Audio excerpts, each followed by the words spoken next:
Hello class, आज हम शुरू करेंगे एमसीक्यू को, जो कि क्लास 10 का चैप्टर नंबर 7 होगा, कोऑर्डिनेट ज्योमेट्री। इसका ये पार्ट 1 होगा और इसी तरह इसके पार्ट कुछ और निकलेंगे जो कि काफी इंपॉर्टेंट क्वेश्चन होंगे उसमें, जो कि आपको हेल्पफुल करेंगे आपके बोर्ड प्रिपरेशन में। तो चलिए इसे शुरू करते हैं। तो इसका पहला क्वेश्चन क्या कह रहा है? इसका पहला क्वेश्चन कह रहा है the distance of a point P 2,3 from X axis. X axis में इसकी डिस्टेंस निकालिए, क्या होगा? तो इसके लिए हम एक कार्टेशियन प्लेन ड्रॉ कर लेते हैं। यहाँ पे एक्स एक्स वाई डैश। ठीक, अब देखिए 2,3 ना, तो x में कितना चला है 2, तो 2 मतलब 1 और 2, यहाँ 2 मान लेंगे। 3 कितना 1 2 3, यहाँ पे 3 ले लेंगे। तो देखिए ये पॉइंट हमको कहाँ मिलेगा? ये पॉइंट हमको यहाँ मिलेगा 2,3। अब बोला कि x से डिस्टेंस ना, देखिए x ये रहा, इससे इसकी डिस्टेंस कितनी है? देखिए ये 3 है ना, तो ए भी हमारा कितना होगा? 3 होगा। तो कह सकते हैं कि x से डिस्टेंस इसकी क्या होगी? 3 होगी। क्या होगा? 3। तो ऑप्शन देखा है तो ऑप्शन भी हमारा करेक्ट हो जाएगा। अब बात करें question number second. Question number second क्या कह रहा है? ये कहेगा the distance of the point alpha comma beta from the origin. Origin से डिस्टेंस निकालनी है, ठीक ना, कि भाई इसकी डिस्टेंस क्या होगी ऑरिजिन से। तो ये हमको 2 पॉइंट दिए हुए, एक पॉइंट ये दिया, एक पॉइंट ये दिया है। ऑरिजिन की बात करें तो ऑरिजिन क्या होता है? 0,0। इसके कोऑर्डिनेट हमें पता है, इसके कोऑर्डिनेट हमें दिए, तो इससे कोऑर्डिनेट क्या होगा? इसे हम ले ले x1, इससे हम ले ले y1, ये हमारा x2 और ये हमारा y2। अब डिस्टेंस निकालना है, क्या निकालना है? डिस्टेंस। तो डिस्टेंस फॉर्मूला क्या होता है? d इक्वल टू रूट में x1 माइनस x2 का whole square plus y1 minus y2 का होल स्क्वायर इक्वल टू, अब देखिए x1 कितना दिया? अल्फा माइनस x2 कितना दिया? 0 का होल स्क्वायर प्लस y1 कितना दिया? बीटा माइनस y2 कितना दिया? 0 का होल स्क्वायर। अब इसे सॉल्व कर लीजिए। देखिए रूट में अल्फा में 0 के अल्फा, अल्फा का square alpha square plus beta minus 0 beta आएगा, बीटा का स्क्वायर बीटा स्क्वायर। तो डिस्टेंस हमारा क्या आ जाएगा? रूट में alpha square plus beta square. तो इस तरह से हमारा ऑप्शन कौन सा? ऑप्शन डी क्या हो जाएगा? करेक्ट हो जाएगा। ठीक, अब देखिए question number third. Question number third क्या कह रहा है? ये कह रहा है कि if the coordinate of a point R, ये दिया गया है, तो एबेसिस बताना कि एबेसिस क्या होगा। तो याद रखिएगा एबेसिस जो होता है वो रिप्रेजेंट करता है किसे? एक्स वाले टर्म को। तो इसमें हमें पता है कि आगे वाला क्या होता है? हमारा एक्स, और पीछे वाला हमारा क्या होता है? वाई। तो अगर देखा तो एबेसिस पूछा है ना, तो मतलब एक्स को पूछ रहा है, तो एक्स की वैल्यू कितनी है? -5। तो हम कह सकते हैं हमारा आंसर क्या होगा? -5 होगा। और इस तरह से ऑप्शन कौन सा? ऑप्शन हमारा ए करेक्ट हो जाएगा। अब बात करें question number fourth. Question number fourth क्या कह रहा है? ये कहेगा the distance between the point ये और ये, इसके बीच का डिस्टेंस निकालना है। तो यहाँ पे भी डिस्टेंस फॉर्मूला यूज करेंगे, जो कि हमारा ये था। ठीक, अब हमें x1 और x2 और y1 और y2 चाहिए ना, तो पता है ये हमारा x1 होगा, ये हमारा y1 होगा, ये x2 होगा और ये हमारा y2 होगा। बस इस फॉर्मूले में पुट कीजिए। तो देखिए d इक्वल टू रूट में x1 की वैल्यू 3 माइनस 3 तो प्लस का 3 हो जाएगा, का स्क्वायर प्लस -2 फिर माइनस का 2 का होल स्क्वायर। ये हो गया। अब इसे सॉल्व कर लीजिए। देखिए 3 3 6, 6 का स्क्वायर 36 प्लस -2 माइनस का 4, -4 का स्क्वायर कितना? 16। अब इसे ऐड कर लीजिए। तो देखिए 6 6 12, हाथ से लगा 1, 3 1 4 1 5, 52 आएगा रूट में। तो इससे देखा जाए तो हमारा डिस्टेंस ये आ गया, और ऑप्शन है कि तो ऑप्शन डी हमारा करेक्ट हो जाएगा। अब बात करें question number fifth. Question number fifth क्या कह रहा है? ये कहेगा distance of the point 4,7 from the X axis. Same question है फर्स्ट जैसा ही। देखिए अगर देखा जाए तो इसी तरह, तो x का मान हमारा निकाला था क्या? 3 निकला था ना, y का टर्म। इसी तरह यहाँ पे इसकी वैल्यू क्या होगी? हमारी 7 होगी। तो ऑप्शन देखा है तो ऑप्शन कौन सा? हमारा ए ऑप्शन करेक्ट हो जाएगा। अब देखें क्वेश्चन नंबर 6। क्वेश्चन नंबर 6 क्या कह रहा है? ये कह रहा है कि if the line segment join the point ये और ये, इसको एक लाइन ज्वाइन कर रही है, ठीक है, इन पॉइंट को, और बोला कि डिवाइड बाय द, इसको डिवाइड करें पी पॉइंट, जिसका रेशियो क्या? 1:k है। ठीक, तो बना लेते हैं। यहाँ पे हमारा ए है, यहाँ पे बी, और डिवाइड करा कौन? पी। ठीक, यहाँ से डिस्टेंस क्या है? 1, और यहाँ से क्या है? k है। इतना क्लियर? ए के कोऑर्डिनेट हमारे कितने दिए? x1 y1 और दूसरा क्या दिया? x2 y2, ये दिया हुआ है। अब हमें निकालना क्या? इसके कोऑर्डिनेट निकाले, p के कोऑर्डिनेट क्या होंगे?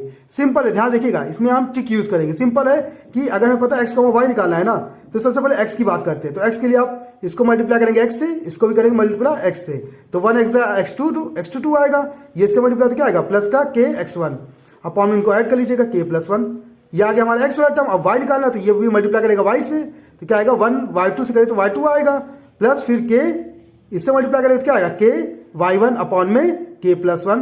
तो इस तरह से हमारा आंसर आ जाएगा। तो इस तरह से हमारी प्रॉब्लम सॉल्व हो जाएगी। अब बात करें क्वेश्चन नंबर 7 की। क्वेश्चन नंबर 7 क्या कह रहा है? क्वेश्चन नंबर 7 कह रहा है कि the coordinate of a mid point के कोऑर्डिनेट निकालने इसके और इसके लिए। ठीक, तो सिंपल मिड का फॉर्मूला यूज करेंगे। यहाँ पे क्या होता है हमारा? x1 plus x2 upon 2, y1 plus y2 upon में 2 इक्वल टू x, y। ये हमारे मिड के कोऑर्डिनेट होते हैं, ये फॉर्मूला होता है। हमें पता है ये x1, ये y1, ये x2, ये y2, बस इसमें पुट कीजिए। तो देखिए -2 प्लस x2 कितना दिया? 4 अपॉन 2, y1 कितना दिया? 3, फिर माइनस का 5। देखिए माइनस का 5 ये प्लस है, तो प्लस माइनस, इसलिए माइनस लगाया, ठीक ना। अपॉन में 2 सॉल्व कर लीजिए। 4 में से 2 गया 2 आया और 2/2 आ जाएगा। इसको सॉल्व कीजिए, क्या आएगा माइनस का 2/2, कारण कितना आएगा 1 माइनस का, इससे कारण कितना आएगा 1, तो आंसर क्या आएगा 1, -1। तो ये मिड के कोऑर्डिनेट आ जाएंगे। तो इस तरह देखा तो हमारा ऑप्शन कौन सा, ऑप्शन सी करेक्ट हो जाएगा।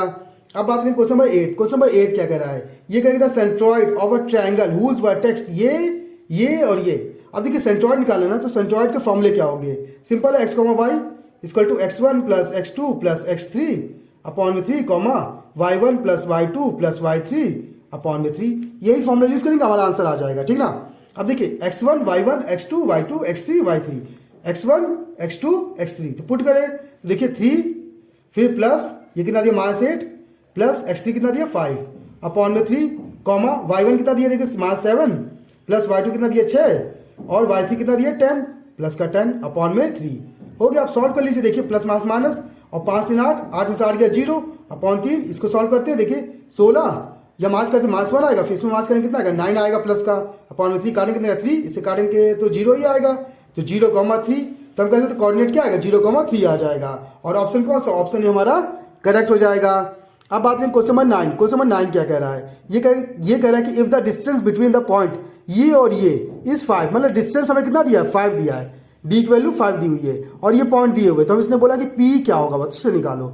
सिंपल डिस्टेंस फॉर्मूला यूज करेंगे, क्या था, डी इक्वल टू रूट में x1 माइनस x2 का whole square plus y1 minus y2 का होल स्क्वायर। अब देखिए रूट में x1 की वैल्यू कितनी दी है 4 माइनस x2 की वैल्यू 1 का होल स्क्वायर प्लस y1 कितना दिया हमारा देखिए p माइनस y2 कितना दिया 0 का होल स्क्वायर। अब डिस्टेंस कितना दिया 5, तो 5 लिख लेंगे, इतना क्लियर। अब रूट लगाना तो रूट कटाएंगे तो स्क्वायर करेंगे बोथ साइड, तो 5 का स्क्वायर क्या आएगा 25, रूट हमारा कैंसिल आउट हो जाएगा। अब देखिए 4 में से 1 गया 3 का स्क्वायर 9 प्लस p में से 0 गया p, तो p का स्क्वायर, इतना क्लियर। अब देखिए 9 प्लस का उधर गया तो माइनस का, तो कितना आएगा 16, तो 16 इक्वल टू p स्क्वायर, इसका उधर गया तो रूट में, तो p इक्वल टू क्या आएगा रूट में 16, रूट से कोई वैल्यू बाहर आती है तो प्लस माइनस में आती है, तो प्लस -4, तो p हमारा कितना आ गया +-4 आ गया। तो इसमें कौन सा ऑप्शन, ऑप्शन डी हमारा करेक्ट हो जाएगा। अब बात करें क्वेश्चन नंबर 10 जो कि लास्ट क्वेश्चन है। ये कह रहा है कि the parameter of a triangle vertex ये और ये, इसका पैरामीटर निकालना है। अब ट्रायंगल है ना, तो पैरामीटर फॉर्मूला क्या होता है, सिंपल, सबके लिए सम ऑफ ऑल साइड, जितनी भी साइड दी है सबको जोड़ दीजिए तो पैरामीटर निकल आएगा, ठीक। तो इसके लिए हम कैसे सॉल्व करेंगे देखिएगा।